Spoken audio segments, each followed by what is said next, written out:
Halo teman-teman, perkenalkan nama saya Rizka Sabrina Baru Prangin-Angin dengan NPM 20091027 dari kelas A, Prodi PGSD, Fakultas Keguruan dan Ilmu Pendidikan Universitas Katolik Santo Thomas Medan.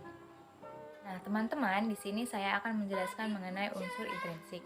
Unsur intrinsik adalah unsur pembangunan dari dalam sebuah cerita, atau dengan kata lain, unsur intrinsik adalah unsur penting yang tidak boleh dilewatkan dalam karya sastra. Unsur intrinsik ada 6. Yang pertama adalah tema, yang kedua adalah tokoh atau penokohan, yang ketiga adalah alur cerita, yang keempat adalah latar, yang kelima adalah sudut pandang, dan yang keenam adalah amanat. Nah, di sini saya akan menjelaskan satu persatu dari komponen-komponen tersebut. Intrinsik yang pertama adalah tema. Tema adalah unsur intrinsik yang menjadi dasar cerita. Unsur intrinsik tema sering disamakan dengan ide atau tujuan utama dari cerita tersebut atau dongeng tersebut. Tema merupakan suatu unsur intrinsik yang menjadi sebuah ruh atau nyawa yang ada di dalam karya prosa seperti dongeng maupun novel. Adalah tokoh dan atau penokohan. Dalam cerita tentunya ada karakter yang menjadi tokoh dalam cerita. Tokoh-tokoh tersebut memiliki peran yang sangat penting untuk memperkuat alur cerita dan membuat cerita menjadi lebih menarik. Nah, ada 4 jenis tokoh yang ada dalam penokohan. Yang pertama adalah antagonis, kedua protagonis, ketiga tritagonis, dan yang keempat adalah tokoh figuran. Yang ketiga adalah alur cerita.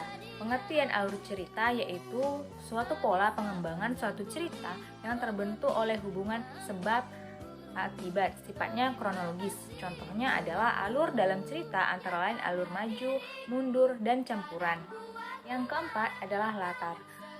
Unsur intrinsik yang membentuk cerita selanjutnya adalah latar atau yang biasa disebut dengan setting. Latar tersebut terbagi menjadi 3. Adalah yang pertama latar tempat, latar waktu, dan latar suasana. Yang kelima adalah sudut pandang. Sudut pandang adalah posisi pengarangnya dalam menyampaikan sebuah cerita. Sudut pandang pengarang terdiri atas 3, yaitu sudut pandang orang pertama, sudut pandang orang kedua, dan sudut pandang orang ketiga. Paling sering pengarang menggunakan sudut pandang orang pertama sebagai tokoh utama dan sudut pandang orang ketiga sebagai sosok serba atau segala hal yang terjadi pada keseluruhan cerita. Yang terakhir adalah amanat.